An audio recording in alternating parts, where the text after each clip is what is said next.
الوصول الى تكرار نتيجه الذهاب 1-1.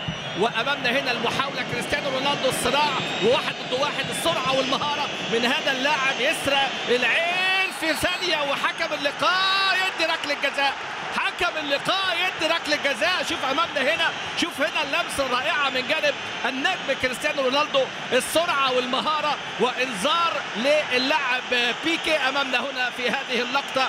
اول انذار في اللقاء لبيكي وركله جزاء عن ديانو ماينكو حكم مباراه اليوم اللي شارك في كاس العالم 2010. هذا الحكم كان ادار لقاء صربيا المانيا، كان ادار لقاء كوريا الشماليه كوت ديفوار وهولندا والمنتخب السلوفاكي في ربع النهائي. امامنا هنا في الدور ال 16 امامنا هنا بنتابع الانطلاقه، السقوط من كريستيانو رونالدو، تدخل من جانب اللاعب بيكي، موقف 1 ضد 1، اتخلقت المساحه، السرعه والمهاره هنا تجد طريقها. وادي امامنا هنا التدخل، وادي العرقله من بيكي والذكاء من كريستيانو رونالدو.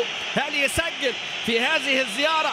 اللاعب عنده 10 اهداف ويتساوى في رصيد الاهداف مع طبعا النجوم الكبار في فريق نادي ريال مدريد مع هوجو سانشيز امامنا اللي بيملك 10 اهداف وهو عنده 10 و10 على 10 10 على 10 10 على 10 امامنا في الدقيقه 13 بيسجل امامنا CR7 ينطلق بصاروخ ريال مدريد في هذه اللحظات باول هدف اللقاء من ركله جزاء.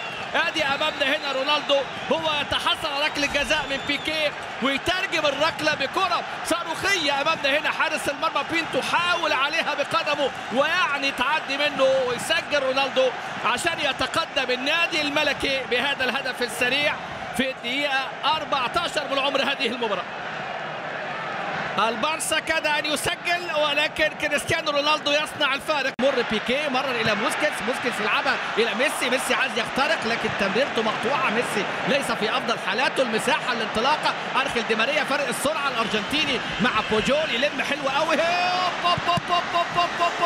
كريستيانو هيقطع الشبكه كريستيانو رونالدو. يا سلام يا ارخل دي ماريا، يلم بوجول وتاتي الكره الى كريستيانو رونالدو اللي يسجل الهدف الثاني في الدقيقة 57. لكن المكافأة لابد أن تكون بالمناصفة ما بين أرخل دي ماريا السريع اللي عمل عمايله في بوجول ثم سدد وأنقذ بينتو، ولكن كرة تذهب إلى فريق نادي ريال مدريد. نادي الملكي كريستيانو رونالدو هو نجم هذه الليلة، لا شك بالفعل هو نجم هذه الليلة لأنه يتعامل مع دفاع برشلونة يعني بمنتهى الذكاء ومنتهى الحرص. شوف الكرة اتشالت ازاي من خضيرة، شوف الهجمة السريعة، شوف الدفاعات، دفاع نادي برشلونة الأخطاء القاتلة. وادي أرخل دي ماريا، الجول جه هنا، الجول هنا، خلينا نشوف الطريقة دي واللمة دي. وادي محاولة بينتو جات اللي لا يخطئ أبدا في هذه اللقطة.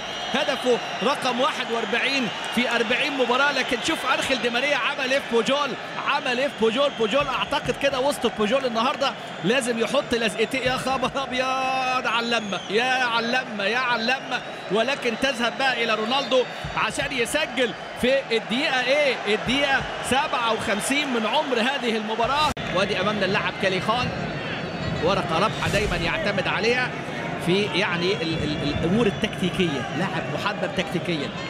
اللاعب كاليخون سجل في مايوركا وسجل هدفين في مرمى اياكس ومسجل ايضا في الكاس. وامامنا الهدف الثالث بالتخصص فران امامنا هنا في هذه الكرات الثابته 3-0 في ليله النادي الملكي، في ليله بيضاء امامنا هنا. يبدو في هذه اللحظات الهدف الثالث فران بالتخصص يسجل للمره الثانيه في فريق نادي برشلونه. سجل في لقاء الذهاب هدف التعادل فران ويسجل هدف ثالث بقى عشان يجعل المهمه